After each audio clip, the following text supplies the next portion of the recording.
Hey guys, Spooky Squid here, or your friendly neighborhood body piercer.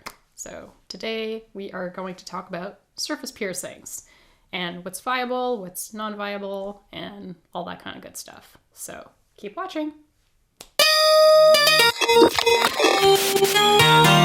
So I think by the time this video goes up, it'll be my 8-year anniversary of piercing, and I don't think I'm going to be back at work, which is fine, but you know, I miss it. So let's talk about piercings. And I have had a couple people come up to me and ask me about surface piercings and what's doable, what's not doable. There's surface piercings, and then there are surface anchors, or most people know them as microdermals or dermals. Basically, it's a small foot that you insert under the skin, and typically it stays in pretty well, depending on the location. So I'm going to start talking about surface anchors first, and then we'll go into surface piercings. So surface anchors are more like, I'd say, long-term temporary piercings. They're not as stable as surface piercings.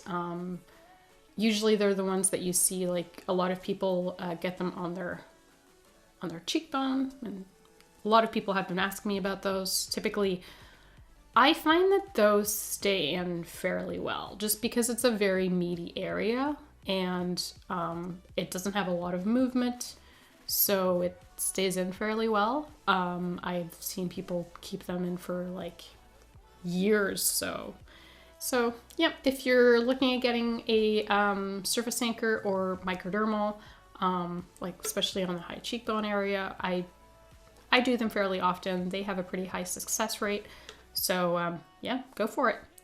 Other than that, there are certain areas that I don't really recommend getting them, like back of the neck, just because the skin is very tough, and it doesn't, like, surface anchors don't allow for a lot of stability. So if you do want something on the back of your neck, I would recommend getting a full surface piercing, like a surface bar. Those hold on better. Like I said, they have more stability. So typically they have a pretty high success rate as well on the back of the neck. Other than that, I do see this trend, or I have seen this trend before all of this happened, but certain piercers would offer surface anchors or surface piercings on hands, fingers, wrist area. I just don't recommend doing those. It is a very high movement area, and even if you say you don't use your hands that much and you won't knock it, you do. You do. You don't realize how much you use your hands and how often you snag them places.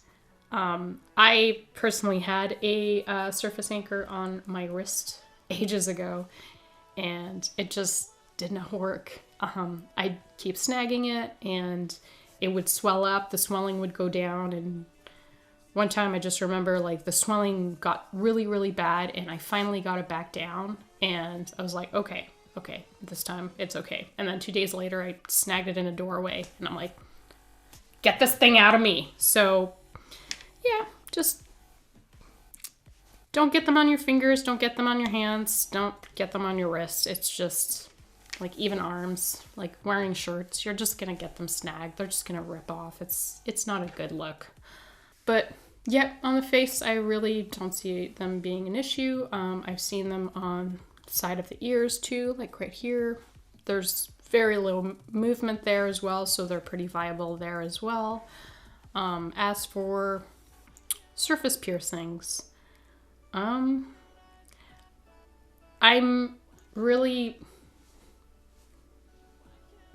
surface piercings, I'm a little bit more picky on where I will do them. I see a lot of people asking them on the hips, and I just, again, like, you wear pants, you sit down, just the constant rubbing of clothing on it will make the healing process very, very difficult and probably end up getting rejected. So yeah, it's not the best. I have seen a pretty good high success rate on the sternum area, as long as you do them high enough and you're careful when carrying bags and putting seatbelts on and stuff like that. They can stay in pretty well. Yeah, and I have seen anti-eyebrows, as they call them, like surface piercings on the cheekbone as well. I find that surface anchors have a higher success rate than surface piercings on the cheekbone area. I don't know if that's just me or it's probably just based on personal preference, but yeah, as long as the quality of the jewelry is good. I only use implant grade titanium for all of those piercings, just because, well, I mean, bioplast is not viable for piercings. Surgical steel is okay depending on the grade, but titanium is just so much easier if it's implant grade. It's lighter, it's better, it's smoother. It's just, some people do use stainless steel, and there's nothing wrong with that, really. It's just based on personal preference on what your piercer likes, dislikes. Other areas for surface piercings, I've done them on top of the eyebrow. They work pretty well. Typically has a good success rate as well. A lot of it is down to technique and, like I said, jewelry before. So as long as you see a piercer that really knows what they're doing, and just go there, ask some questions, ask to see a portfolio, and if you're unsure, talk to friends that have had high success rates with surface piercings. So yeah, do your due diligence when finding a piercer and deciding where to get your piercing done. And once, I'm pretty sure there are places that are open right now. My city is still closed for business for who knows how long. If you are looking for a good piercer, I will link the APP website down below, and there is a map to find APP piercers. Of course, being APP is not a requirement for a good piercer, but it's always a good step to take.